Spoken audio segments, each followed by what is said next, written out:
Ata oğlunun arkasına elini koyulmuş. Senin güçlümü, benim güçlümü diyenmiş. Oğul bakıp atasının yüzüne, benim güçlü deyip vaat verenmiş tövüne.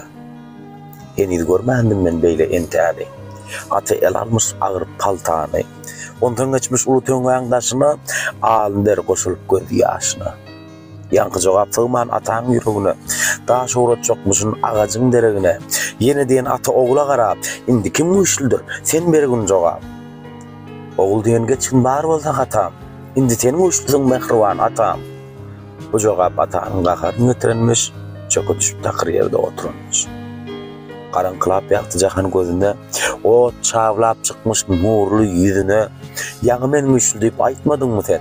Indi niçik güçlü bolyanmışım men. Oğul oğuşap atasının elinden, şeyle mülayim söz çıkmış dilinden. Yağı menden güçlü yoktu ülkemde, sebep senin elin vardı arkamda diye. Onun için atalar, kakalar hiç vakit eliniz berdendiğinin arkasından ayrılmasın.